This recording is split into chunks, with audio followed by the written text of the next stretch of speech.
Good evening, everyone, and welcome to the Dr. Penny L. Hamrick Doctoral Student Colloquium. Tonight's faculty moderator is Dr. Kristen Betts, and I'll hand it over to her to present our presenters for this evening. Thank you so much for being here. Thank you so much. Welcome to the School of Education, Dr. Penny L. Hamrick Doctoral Student Colloquium Series presentation. The Doctoral Student Colloquium Series was created by Dr. Hamrick in 2016 when she served as the Associate Dean of Graduate Affairs and Program Director for the School of Education's PhD and EDD programs. I'm Kristen Betts, as Jamina shared, and I'm going to be the moderator this evening. We are so pleased to welcome all of our virtual attendees, including our School of Education faculty, staff, and students, the university body at large, community members, and partner associations, among others.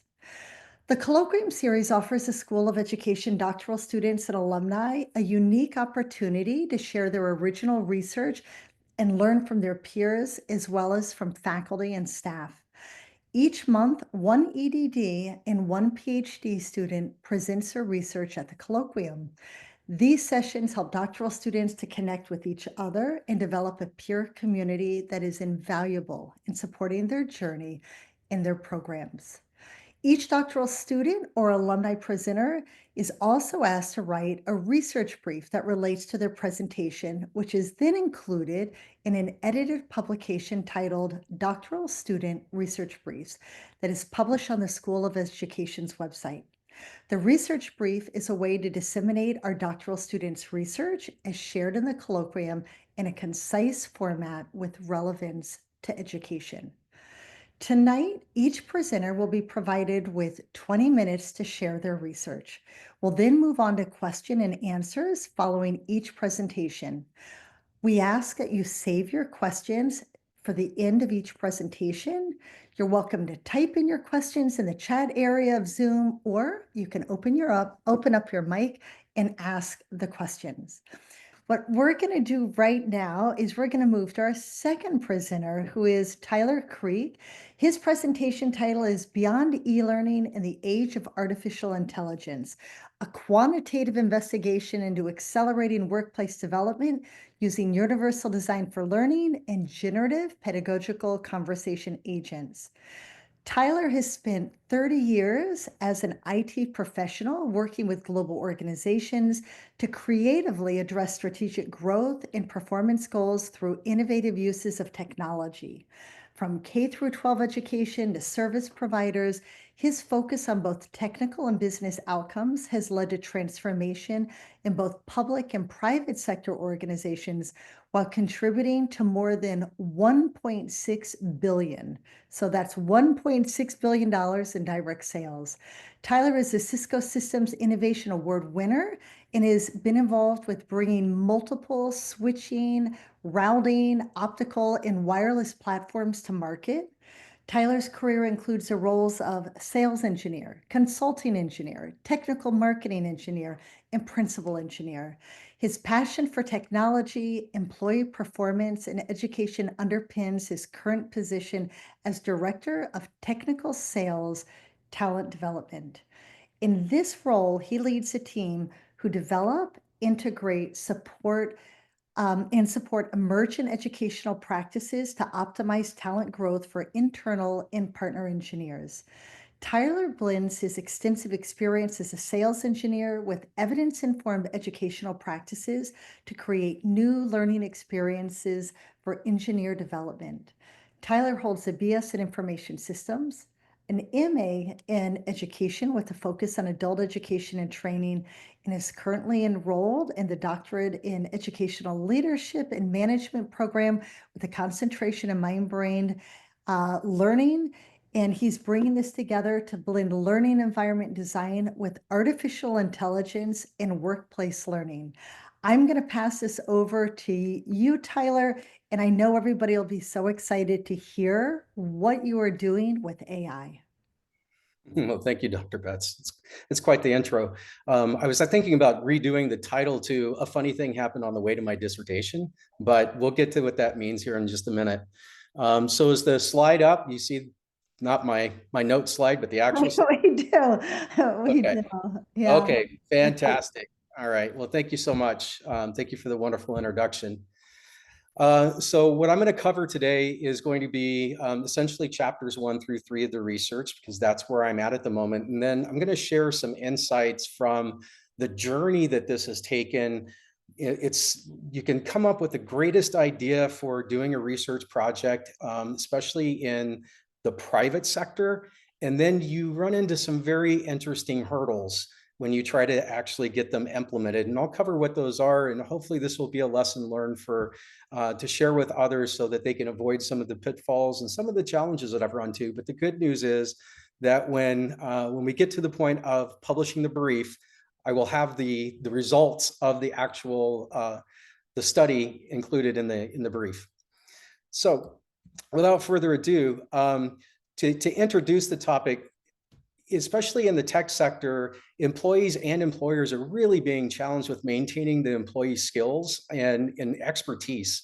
We're seeing a lot of old growth force, such as myself, moving out, while we have a lot of people coming in who don't have extensive operational experience with the technology, so they don't really have a clear understanding of how they work in practice. They have a lot of theory, but they don't really understand how it actually works. And with the pace of change that's happening in our industry, it's really a challenge to make sure that they're up to date, they're up to speed, and their skills are staying current. Just at an industry level, there's $101 billion being spent on employee training, but 88%, it's been estimated 88% of training isn't actually being applied on the job. That's a huge gap. That's a huge waste of resources and money. And 50 billion of that 101 billion is being spent on e-learning. Yet 82% of organizations are still saying that they have skills gaps in their employee, in their talent. So when you start triangulating these things, you can see there's a huge amount of money being spent on employee training. 50 billion, half of that is being spent on e-learning, yet it's not really resulting in it's not really producing the outcomes that we want. So employees are actually using less of the e-learning that's being produced, and the cost to develop that e-learning is rising. And there's some theory behind that. And that leads to the problem statement, which is traditional e-learning has long development cycles, it's producing static content, and the high costs keep rising. And that's not really meeting the knowledge workers' rapidly evolving skilling needs. And that risks talent development and growth and reduces the ROI on the investment that organizations spend in actually producing that training. So we said, hey, the flexibility of AI technology, especially generative technology, combined with real learning science, NBE sciences and UDL, may offer a pathway to balance the efficacy, speed, and cost to address personalized learning just in time based on that individual, meeting each learner, regardless of their cognitive profile, regardless of the language, regardless of the level of depth that they're looking for and what their specific learning goal is. There's a way to adapt this using AI technologies. And this is incredibly exciting. So the purpose of this study was to really start kind of poking and investigating on whether or not this is true. And this is a quantitative study, quantitative study that's really comparing the outcomes or the assessment scores of and UDL, the development speed of GenPCA assisted. What's a GenPCA? Think of it as an intelligent tutoring agent, AI agent. It's not ChatGPT, and I'll get into that in a minute, but it's really an intelligent tutor. So an intelligent tutor delivering a course versus a traditional e-learning course for sales engineers. So that's the audience I have access to. So in this context, we're comparing the learning achievement scores, both a knowledge-based score and a performance score that's based on a rubric between two groups, Group A, traditional e-learning, and a PCA group, Group B. And then what is the actual relationships between their perceptions of that learning experience regarding UDL and the 5 unique didactical factors of a GenPCA? And this simply is, how do we interact in that learning experience versus something that's very static like you would get with the traditional e-learning? And then comparing the course development speed and cost. So the significance of this is pretty staggering, really, when we look at it. Number one is that it's really taking UDL outside of academia and K-12. Because that's, if you look at most of the research, what I found is that a preponderance of research around UDL is really anchored in K-12 education. It gets a little bit less in higher ed, and it's almost not quite non-existent in the workplace. The second way it contributes to the literature is really looking at Gen PCAs themselves, and can these be effective tools for developing the workforce? What impact is it going to have? Will it actually produce better results? I don't know. Theory says maybe. We'll see. And then the last one is really combining those two elements to say, can we produce more meaningful, evolved practices for training in the workplace? So as a researcher, my stance is impossibly pragmatic. If I've got a screwdriver, I'll figure out how to hammer things with it. I'll open cans with it. I'll dig holes with it. I'll do anything with it. It's just a tool. So I am incredibly pragmatic about what tools that I use. But for this particular study, and this is Bloomberg talking, we have to, as a researcher, we have to adopt a stance that's aligned with the actual study. So since this is a quant study, and it's experiential, or excuse me, experimental, I'm adopting a post-positive view or stance all the way through, just meaning that everybody's going to experience a technology. They're going to experience the same set of resources, yet how they experience it will be different. And I have to acknowledge that. And I can measure what those experiences were, although only probabilistically, meaning that it may not be 100% truthful, but I'm going to approximate the truth as much as I can. And as axiologically, I really have to take myself out of this experience and not bias things. I can't, go win, print out little banners that say go PCAs. I can't do stuff like that, right? I don't want to influence my learners. So there are a couple of key assumptions and limitations in this study. Number one is that because this is experimental, why do I keep saying that? Because it is experiential as well. Because this is experimental and it is a quant study, I need to make sure that the data itself is normally distributed. I have to go under the assumption that it is, and that I don't have really abnormal distributions in my population. The second thing is that the variables that I'm measuring are actually aligned to what I think they're measuring. And part of controlling for that is using and adapting well-known validated instruments in order to do that. And then some of the limitations that I have there is the big one is around the Gen PCAs themselves. AI technology is continuing to evolve. Every day something new is coming out. There are now new intelligent tutors that are coming out that didn't exist literally 6 months ago. So as this technology continues to evolve, keeping up with that pace of innovation is a challenge.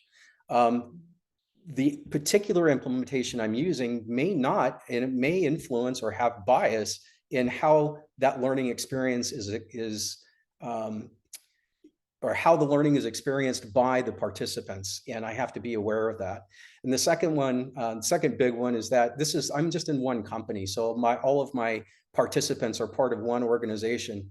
Originally, I was intending to use 150 individuals, 150 engineers within the company. But as word of mouth has gone around, I have over 350 volunteers already asking to participate. So I don't have a shortage of people that want to be in this.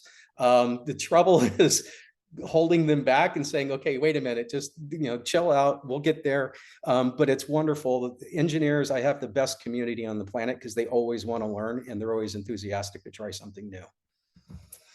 So the conceptual framing for this is there's really 4 streams to this particular study. The first one is what is role mastery and what is a sales engineer, and really understanding what does it mean to have mastered the skills, the knowledge domains, and the different attributes of being a sales engineer.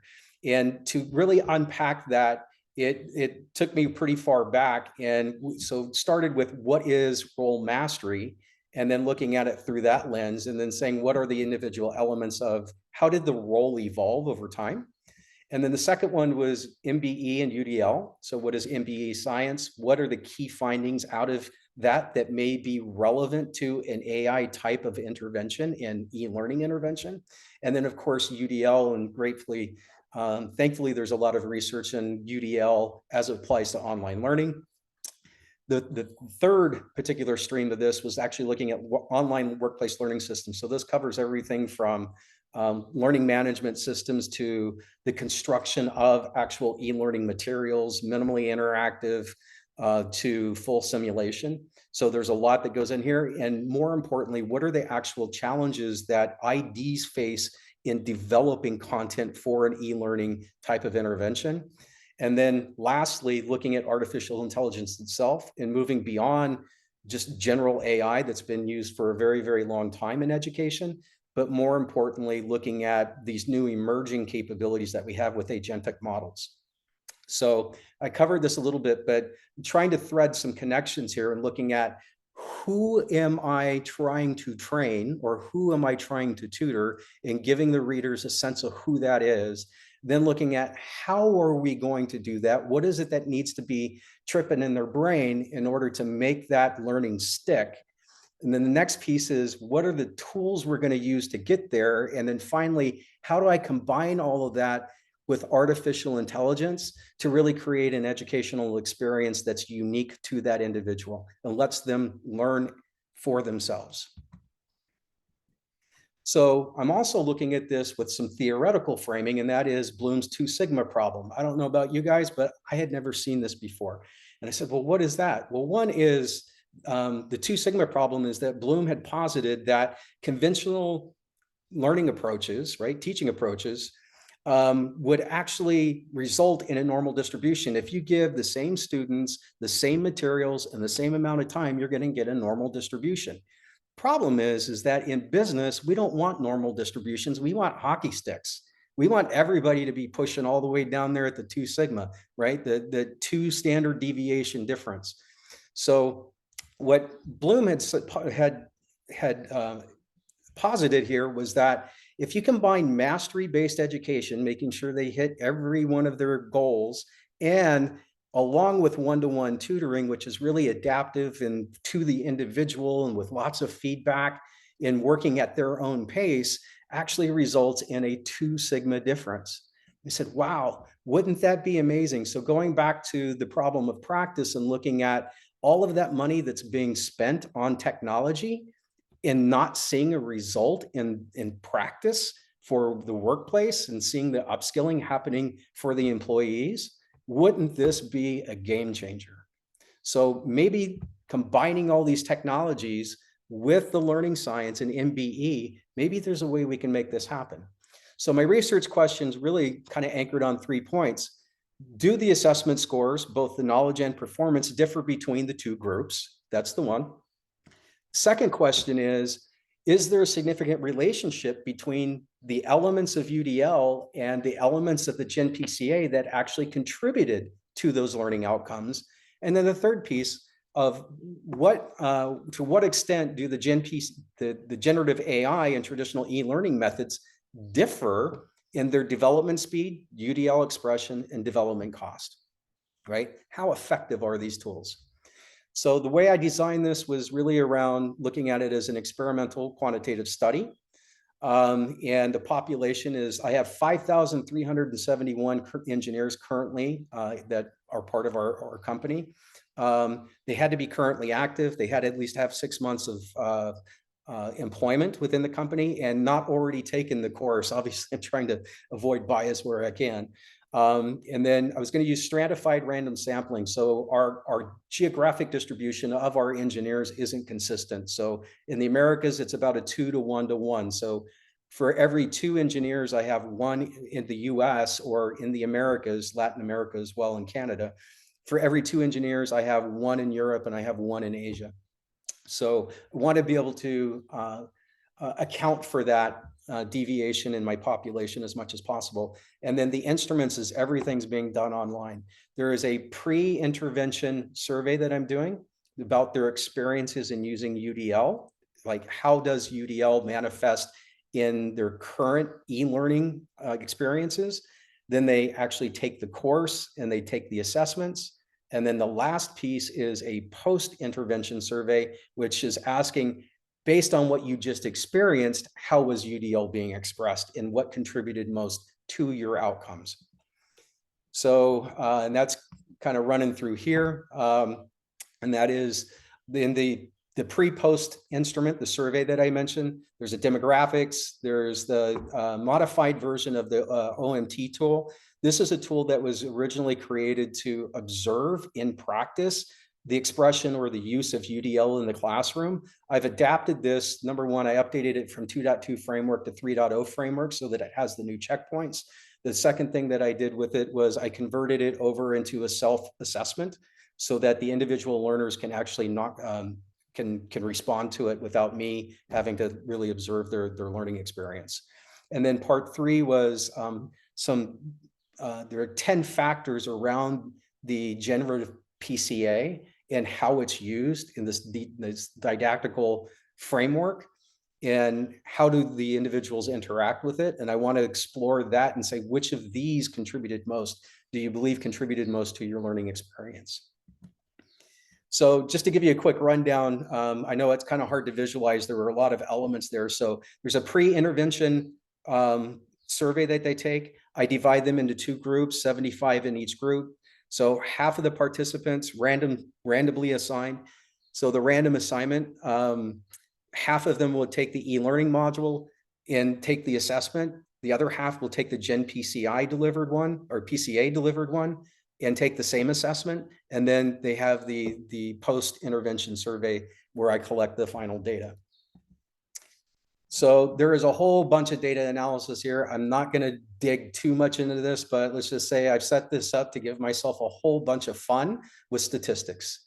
So there is a whole lot of fun happening here. Everything from MANOVAs to two-way MANOVAs to hierarchical regression. There's a lot going on, and I'm really excited about it because this is my jam. And so I can't wait to get into this once I generate the data. So here's where the funny thing happened on the way to the dissertation. So this was all submitted to the IRB in November, and the IRB was absolutely magical in getting things turned around. Where I got stuck was my own internal processes.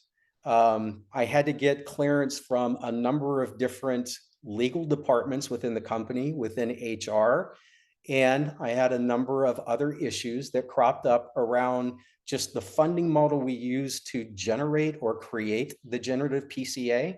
So our AI agent is something that we're building. It's not off the shelf. I'm not talking about using a generic chatbot like, a ChatGPT or Anthropic and Claude.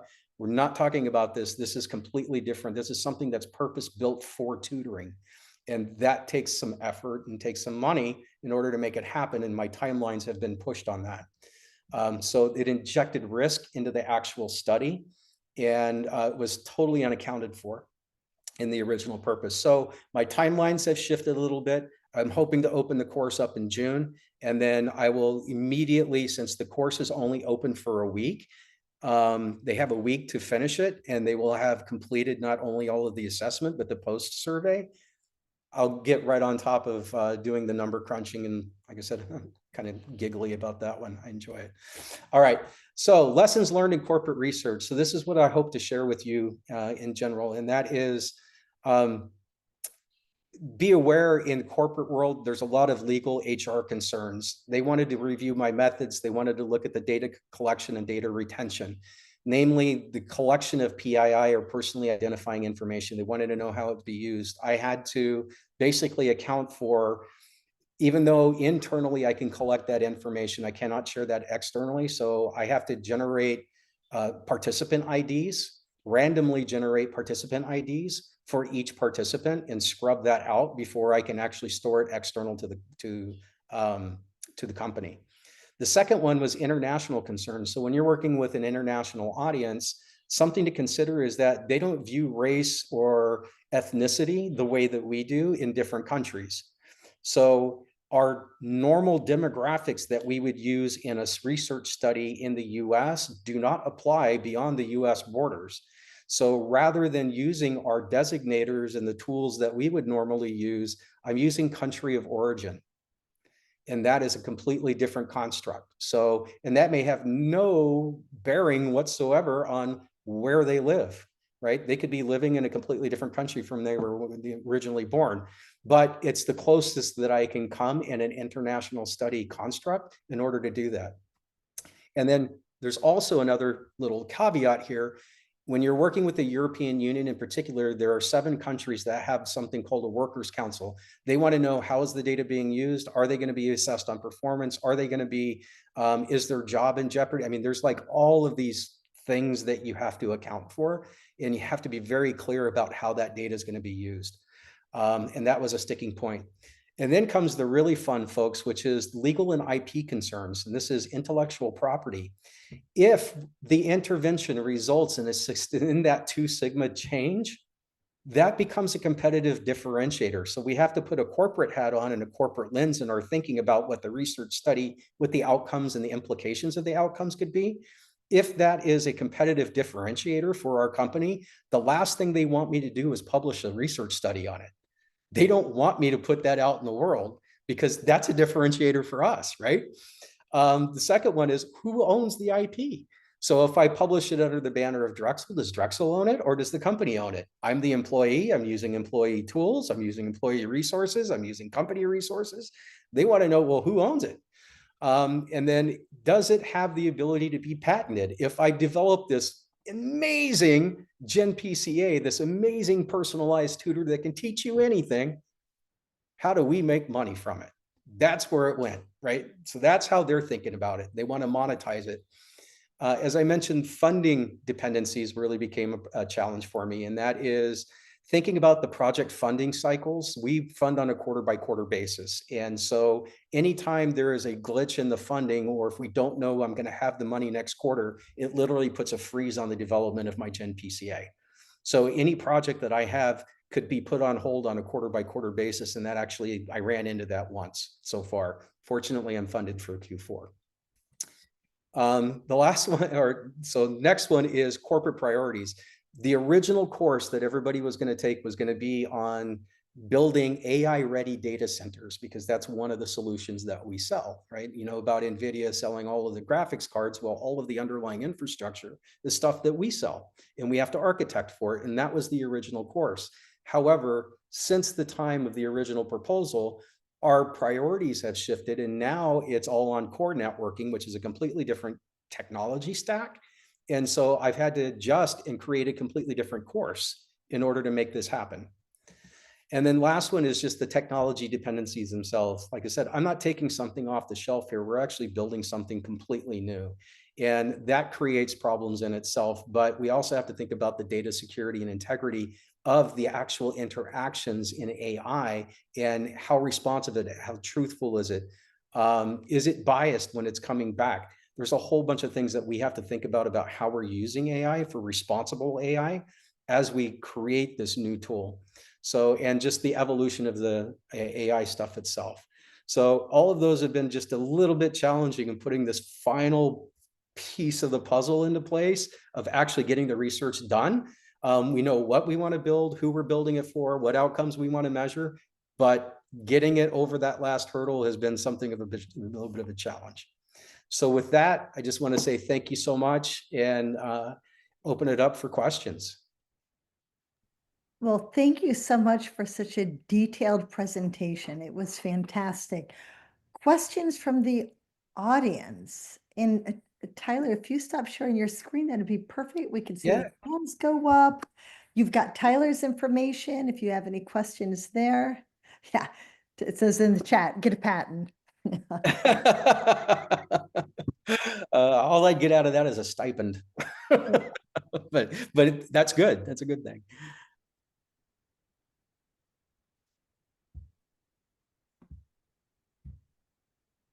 Well, we're waiting for any questions. Tyler, have you been able to, I would just be curious, you were taking an academic lens into a corporate setting. How has this been embraced by the people you report to, by the engineers that you're working with? I'm sure they're thinking UDL. I mean, what is all of this? So how have they perceived your research? Yeah, that's a great question. Thank you for that, Dr. Betts. So generally speaking, from senior leadership, my VP on up, it's been extremely supportive. Number one, AI is happening. We have AI embedded in our tools. We have AI in the company already. It's already there. What I'm suggesting is that we do something different with it, and I'm solving a potentially huge problem for us. So I don't know what it would mean to the industry in terms of a cost savings, but for us alone, we're looking at well over $10 million a year just in savings in creating net new content because of the generative capabilities of the platform. And then when you multiply that or add to that the incredible effect it can have in accelerating skills development for not just engineers, but for sellers in particular. Like we have a two-way role play, AI-based role play agent now.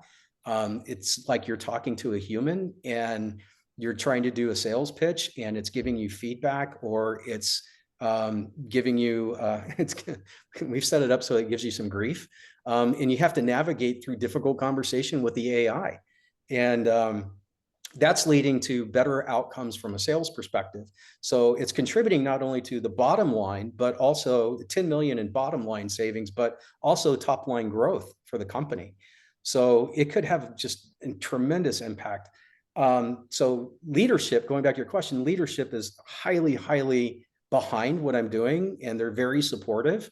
From an academic lens, what I would say is that when I talk to other learning and development teams within the company, especially the ones that are outward focused, like for our customer development, they're all over it, right? They understand what UDL is. They know what it means.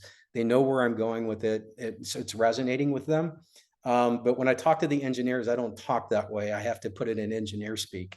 So I kind of put a little bit of an interpretive lens on it so that I'm speaking in ways that they can understand it. Well, that is exciting. Any final comments or questions for Tyler? No? Well, I would like to thank our presenters, Siobhan and Tyler, for presenting this evening. Both presentations, just incredible research, exciting studies going forward. I'd like to thank all of you for attending the colloquium series tonight and throughout the year. This is the last colloquium event for this academic year. We want to thank you again for joining us. We hope to see many of you at our upcoming graduation and to see you at our next colloquium event in fall of 2025. So thank you so much. Jamina, any final words from you? And Siobhan and Tyler, you were amazing. Thank you again, everyone, for your wonderful presentations. And thank you so much for joining us this evening. And thanks, Dr. Betts, for being a fantastic moderator. Have a good evening, everyone. Thank you. Thank Thank you so much.